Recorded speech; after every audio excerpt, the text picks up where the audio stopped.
오늘 설교의 제목은 여인 드보라와 야엘의 승리입니다. 오늘 본문이 좀 길었는데요. 원래는 본문 전체를 보려고 했는데 너무 길어서 제가 좀 짤막하게 이렇게 나누어서 읽게 됐습니다. 자, 오늘 본문을 잘 보시면 여인 드보라 사사가 등장합니다. 왕이 없던 시대에 하나님께서는 여자 사사를 처음으로 세우시는 것을 볼 수가 있죠. 또한 이스라엘의 적이었던 이방 민족 하솔 왕 야빈의 그 장군이 있었습니다. 시스라라는 사람이 있었는데요. 그를 죽임으로 인해서 이제 하나님의 놀라우신 그 최후의 승리를 얻게 되는 여인이 한 사람이 있었습니다. 그 여인의 이름이 야엘입니다. 모두 여인이죠. 오늘 여전도의 분들이 많이 오셨는데 오늘 여성에 대해서 함께 말씀을 상고하도록 하겠습니다. 자, 하나님께서는 최초의 전투에서 여자 사사 드보라를 세우셨습니다. 그리고 마지막 최후의 승리자로 야엘이라는 여인을 세우셔서 그 모든 전쟁을 마무리 짓게 되는 것이죠. 자, 그렇다면 오늘 본문에 하나님께서 여인으로 하여금 이 전쟁에서 승리하게 하시는 그 의미가 무엇일까를 함께 상고하도록 하겠습니다. 앞서 말씀드린 것처럼 여인으로부터 시작해서 여인으로부터 이 전쟁이 끝나게 되는 것을 볼 수가 있습니다.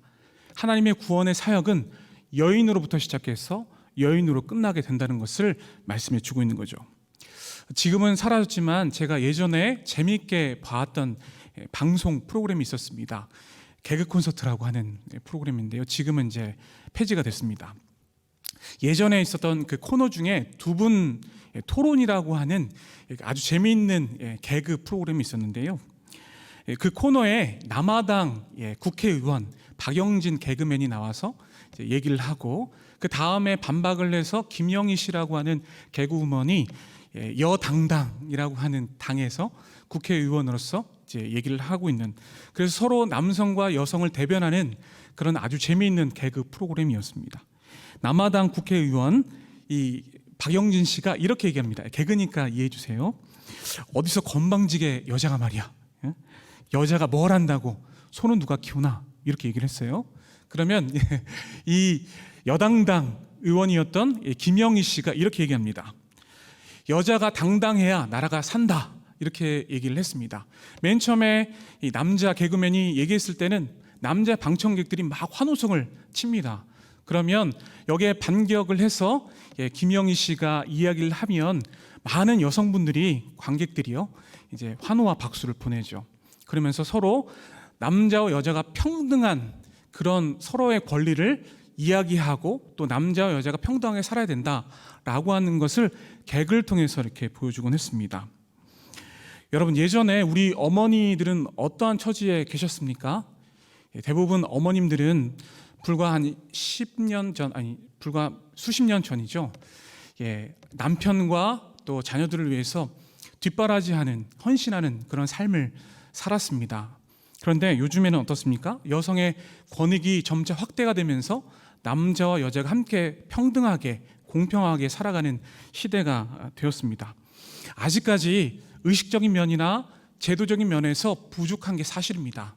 아직도 여전히 평등한, 완전한 평등한 그런 시대는 아닌 것 같습니다. 그렇지만 여성의 권익은 상당히 커진 것은 사실이죠. 불과 50년 전만 하더라도 이 제도와 이 법, 의식들, 이 모든 것들은 예전과는 좀 다르게 됐습니다. 예를 들면 이런 겁니다. 부모님이 아이를 낳게 되면 아이를 낳은 이후에 이제 이름을 짓게 되잖아요. 그러면 대부분 전통적으로 아버지의 성을 따라갑니다. 저 같은 경우에 최 씨니까 아버지의 성을 따라서 최 씨라는 이름으로 이제 짓게 되었죠. 그런데 요즘에 어떻습니까? 남자와 여자가 이제 평등한 시대를 살게 되니까 앞에는 아버지의 성을, 뒤에는 어머니의 성을 따가지고 예를 들어서 뭐 김박, 뭐 박이 이런 식으로 이름을 짓는 것을 우리는 이제 주변에서 흔히 볼 수가 있죠. 그러니까 예전보다는 여성의 힘이 상당히 커졌다라는 것을 우리는 주변을 통해서 알 수가 있습니다. 자, 그런데 오늘 본문을 보시면 여성의 힘이, 오늘과 같이 이런 여성의 힘이 큰 시대가 있었고요. 오히려 지금보다도 그 힘이 월등했던 시대, 여성의 힘이 있었던 시대가 있었습니다. 그 시대가 바로 사사 드보라 시대였던 것이죠. 자, 이스라엘 자손들은 사사 드보라 이전에 사사 에웃이 죽고 성경이 이렇게 말씀합니다. 여호와의 목전에 악을 행했다. 사사기 4장 1절에 보면 여호와의 목전에 악을 행했다. 이스라엘 백성들이 그렇게 악했다라고 하는 것을 우리가 이 성경의 말씀을 통해서 볼 수가 있습니다. 자, 이 뜻은 어떤 뜻이냐면은 이스라엘 백성들이 악을 행했는데 갈수록 시간이 지나면서 더 악했다는 거죠. 하나님 앞에 악했던 이스라엘의 모습을 우리는 이 말씀을 통해서 볼 수가 있습니다.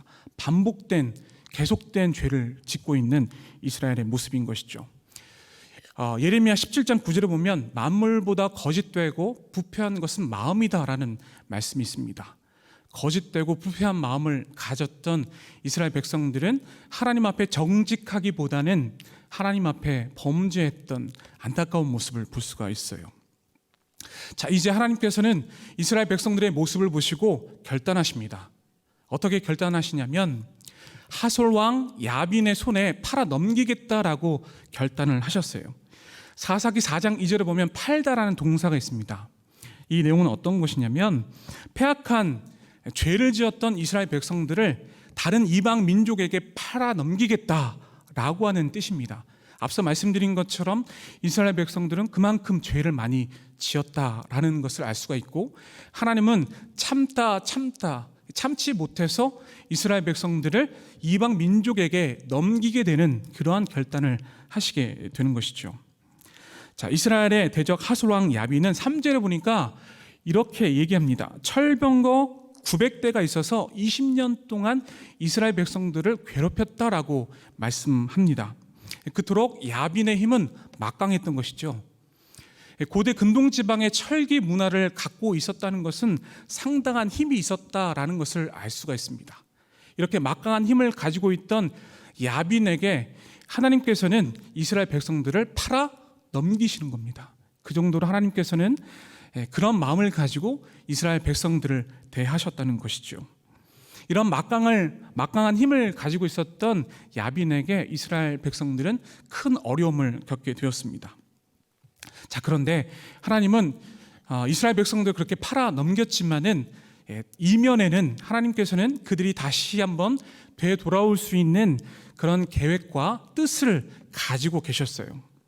그 첫 번째 시도가 여자 사사 드보라를 세우신 겁니다. 드보라는 이스라엘의 재판관이라고 할 수가 있습니다. 재판관. 자, 드보라는 종려나무 아래에서 하나님의 말씀을 읽고 묵상했습니다. 드보라는 어떠한 일을 함에 있어서 무기를 가지고 무력을 가지고 어떤 일을 처리하지 않았습니다. 오직 말씀을 읽음으로 말미암아 말씀에 따라서 하나님의 일을 온전히 감당했던 이 드보라의 모습을 볼 수가 있죠. 그녀는 종려나무 아래에서 하나님의 말씀을 가르침으로 말미암아 이스라엘 백성들에게 점차 다가갔습니다. 그녀는 하나님의 말씀을 의지하고 하나님의 말씀에 따라서 이스라엘 백성들을 다스렸던 것입니다. 자, 시편 1편 1절에서 2절 말씀을 같이 함께 읽어보실까요? 자, 함께 읽겠습니다.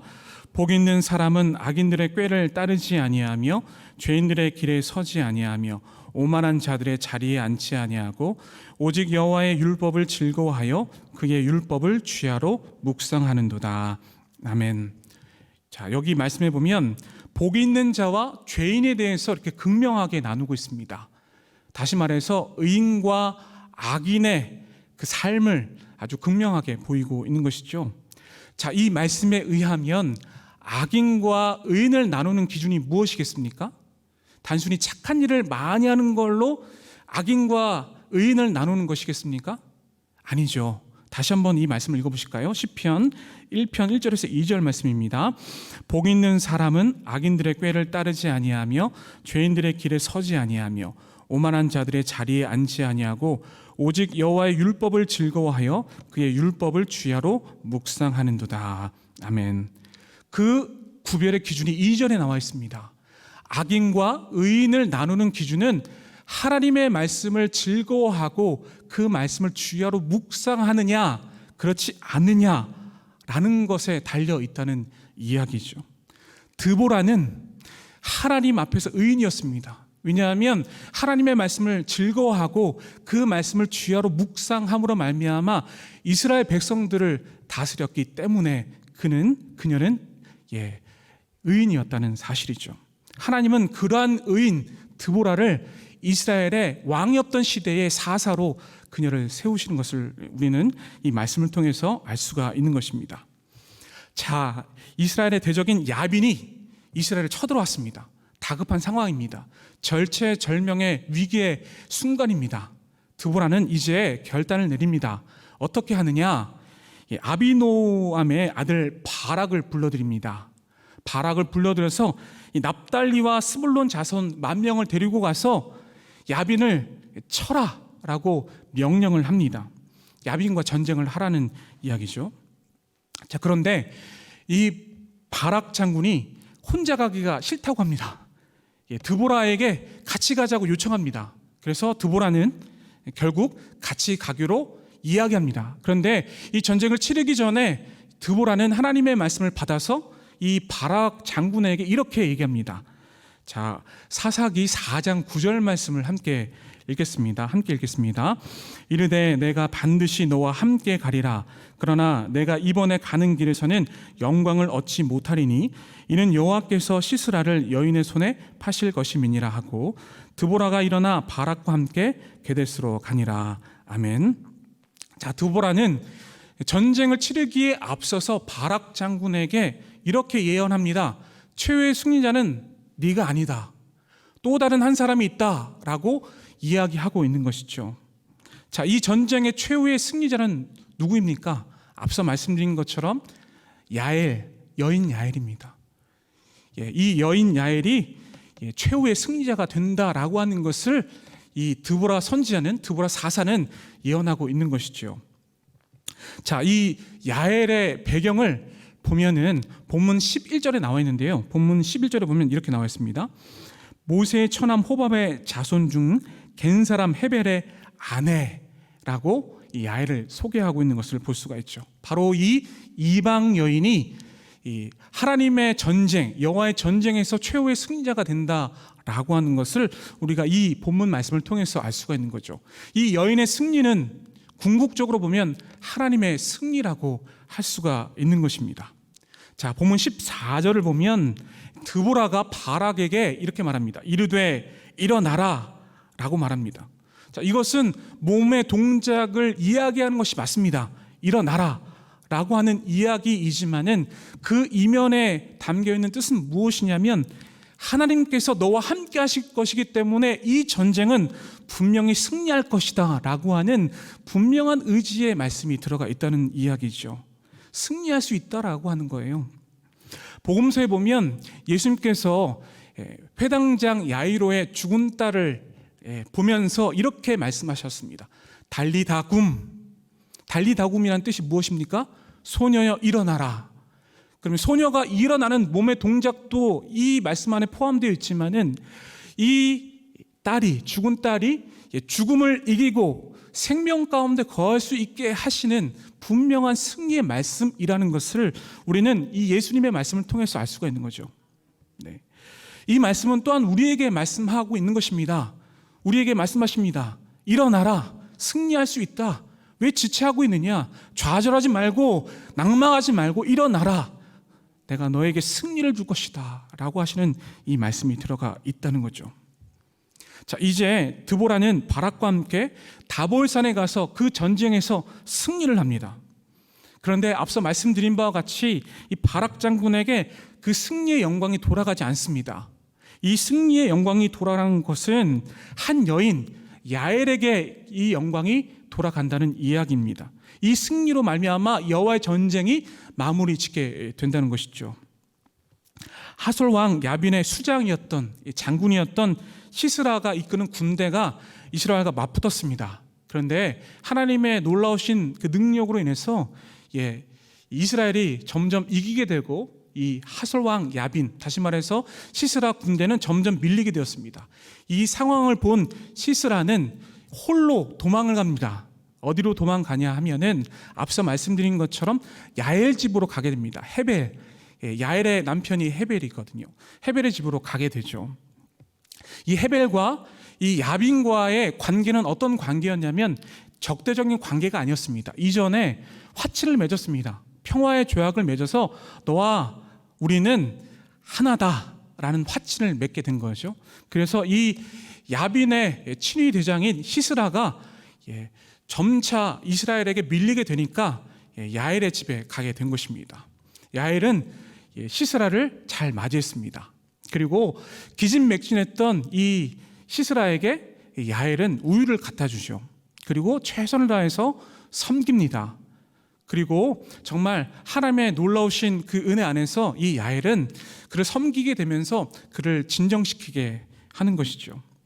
자, 그런 와중에 이 시스라가 자신이 여기 있는 것을 이스라엘 군대가 알면 안 되니까 이 야엘에게 부탁을 합니다. 요청을 하는 것이죠.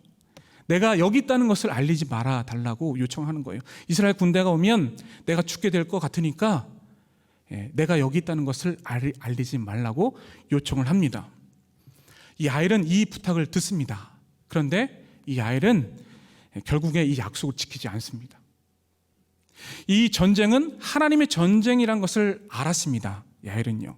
그래서 깊이 잠들어 있는 이 시스라에게 말뚝을 가지고 관자놀이에 딱 대고 그를 죽여버립니다. 관자놀이는 여기 눈과 귀 중간 여기 맥박에 띄는 곳이죠. 왜 이렇게 했습니까? 원래 평화의 조약을 맺었고 절대로 시스라를 죽여서는 안 되는 것입니다. 그런데 이 야엘은 하나님의 뜻을 알았습니다. 하나님의 전쟁, 바로 이 전쟁의 주인은 하나님이라는 것을 알았습니다. 그래서 이 조약을 무시하고 이 시스라를 죽이게 되는 것이죠. 결국 드보라가 예언한 그 말씀이 성취가 되었습니다. 하나님께서는 여호와의 전쟁에서 최초의 여자 선지자 사사를 세웠습니다. 그리고 마지막 이 전쟁 마지막에 한 여인으로 하여금 최후의 승리자를 세우셨다는 이야기입니다. 여기에는요 아주 깊은 메시지가 담겨 있습니다. 아주 놀라운 메시지가 담겨 있는데요, 저도 이 말씀을 보면서 깜짝 놀랐습니다. 히브리서 기자는 이 전쟁의 승리자를 드보라도 아니고 야엘도 아니고 누구로 세우냐면 바락을 세웠다는 겁니다. 자, 히브리서 11장 32절 말씀을 읽어보실까요? 히브리서 11장 32절 말씀을 함께 읽겠습니다. 내가 무슨 말을 더하리요? 기드온, 바락, 삼손, 입다, 다윗 및 사무엘과 선지자들의 일을 말하려면 내게 시간이 부족하리로다. 아멘.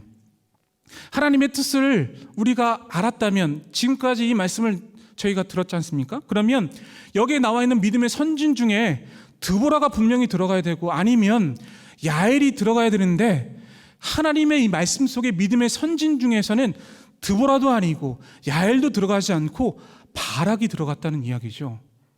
자, 이 말씀을 보면서 저는 나름대로 상징적인 해석을 해봤습니다.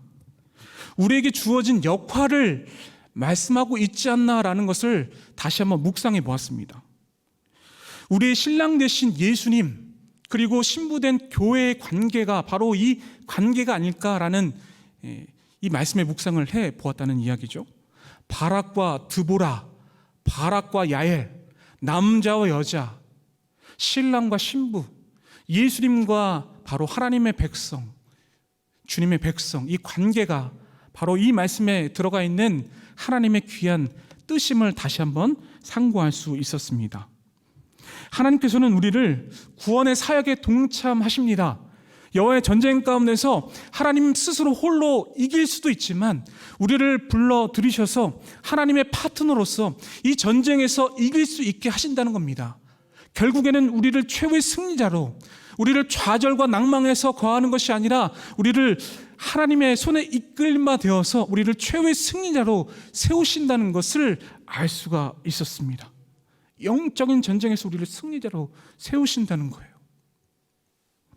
그래서 우리는 하나님의 백성이 되었고 주님의 증인이 되었다는 사실입니다.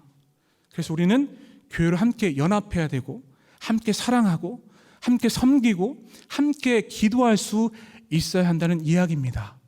이것을 통해서 하나님의 영광 가운데 거할 수 있는 우리 모두가 되어야 할 것입니다. 요즘에 언론 매체에서 방송에서 교회를 많이 공격합니다. 교회 저 보라고, 교회 때문에 이런 일들이 퍼지지 않았냐고. 그러나 우리는 이 말씀을 통해서 최후의 승리는 하나님께 있고 교회에 있다는 사실을 잊지 마시길 바랍니다. 교회로 함께 뭉쳐야 되고 함께 연합해야 되고 세상의 구원의 방주로서 교회가 분명히 쓰임바 될 것을 저는 믿습니다. 그러기 위해서 영적 전쟁에서 우리는 승리할 수 있어야 합니다. 세 가지가 필요합니다. 말씀을 묵상하는 겁니다. 앞서 말씀드린 것처럼 시편 1편 1절에서 2절 말씀처럼 여호와의 그 말씀을 즐거워하고 묵상하는 겁니다. 주야로 묵상할 때 하나님은 그를 악인으로 여기지 아니하고 의인으로 여겨주셔서 그를 세워주신다는 겁니다. 바로 우리가 그렇게 세움을 받아야 한다는 이야기죠. 성령 충만해야 합니다. 사도행전 7장에 보면 스데반 집사님이 예수님의 복음을 전했습니다. 예수 그리스도의 사역을 유대인들에게 전했습니다. 그런데 안타깝게도 유대인들은 양심의 가치에게 찔려가지고 돌을 집어서 스데반 집사님에게 던졌습니다. 돌을 맞는 순간 스데반 집사님은 하늘을 우러러 바라봤습니다. 그리고 하늘에 그 하나님의 보좌를 바라보면서 그 하나님 보좌 우편에 계신 예수님께서 서 계신 것을 보았다는 사실이죠. 하나님의 나라가 열렸다는 것입니다. 그 가운데 성령 충만함을 얻었다는 사실을 우리는 이 성경 말씀에 기록된 내용을 통해서 알 수가 있는 것이죠. 성령 충만한 삶을 살아야 합니다. 그럴 때 하나님의 나라가 열릴 수 있게 된다는 이야기죠. 기도가 있어야 합니다. 기도는 왜 있어야 합니까? 하나님의 나라를 이루어 가는데 기도는 반드시 필요합니다. 그런데 중요한 것은 우리가 너무나도 나약하고 연약하기 때문에 죄에 휩쓸려서 휘둘려서 살아갈 수밖에 없는 존재이기 때문에 우리는 기도함으로 말미암아 죄의 유혹에 빠지지 않고 하나님과 함께 동행할 수 있는 그 무기가 있다는 사실입니다. 그것이 바로 기도라는 거죠. 성령의 충만함, 말씀을 묵상하고 말씀에 따라서 순종하고 또 기도하며 나갈 때에 최후 승리자 야엘, 드보라 그리고 교회의 승리가 될 수 있다는 이 사실을 잊지 않으시길 바랍니다. 우리 모두가 최후의 승리자가 되어서 하나님의 손을 붙잡고 하나님의 얼굴을 구할 수 있는 저희 모두가 될 수 있기를 간절히 소원합니다.